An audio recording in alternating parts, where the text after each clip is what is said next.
Tisnam enjoy land is so vacant.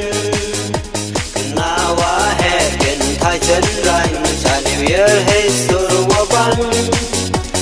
Em bu rom yus nam thâm mi chạy đi gram ya ito e. Kam jo yo roi ki ikan ku cha dian ham ran. Ha cho yong me as nam thâm mi ya sa bu rom he makane jut islam to ra no pi. Ko adu reu cho step pisni.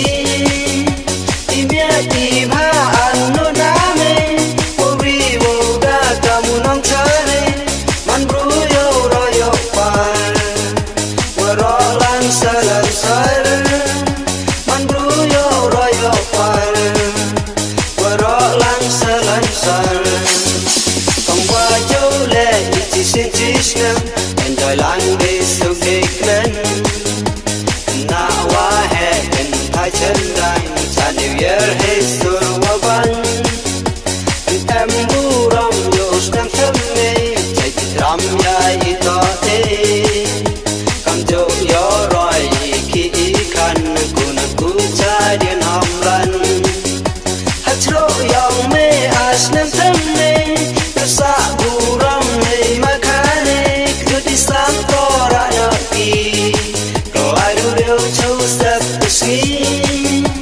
Imya ti bha anu name uri wo da kamu nam chare wan bru yo royo par wa ro lang salam sar wan bru yo royo par wa ro lang salam sar tong wa jo le ti sin tisnam enjoy land is so vacant.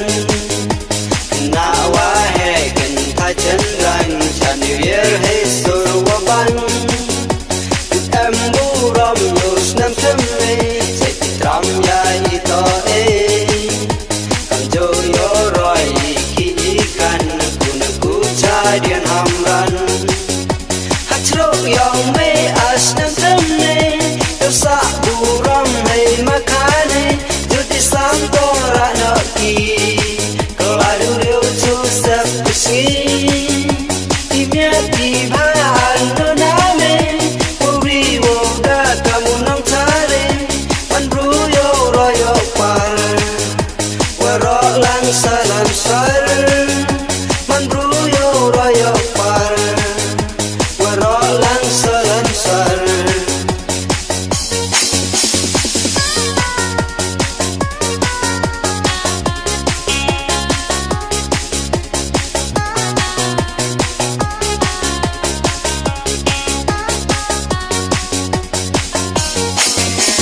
Qua du lệ chỉ xin tisnam enjoy land is so vacant.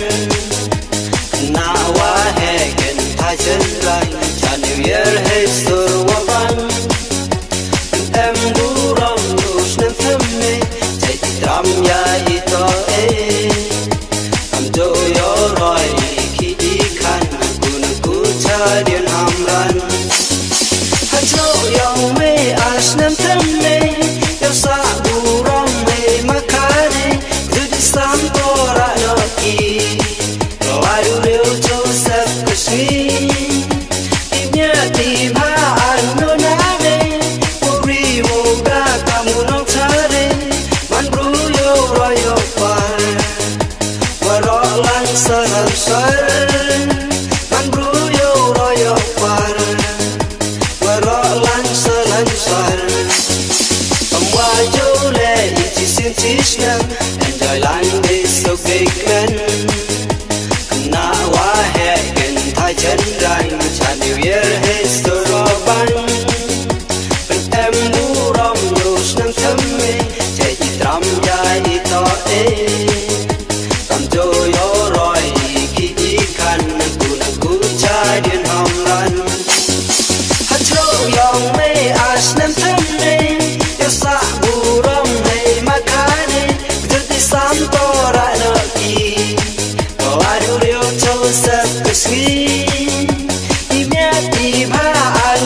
sar Mwa jule iti sentishna Enjoy lande so kekren Na wa he en thai chân rang Cha New Year hey sur wa ban Em nu rom yus nang temme Chạy tram ya ito Kam jo yo roi iki ikan Kunang ku chai din ham ran Hacho yong me as nang temme Sa urong may makane Kuti santo raloki Ladurio to step kasi Timya iba ano name Uri woda kamu nang tare Man bruyo royo par Wero lansa lansar Man bruyo royo par Wero lansa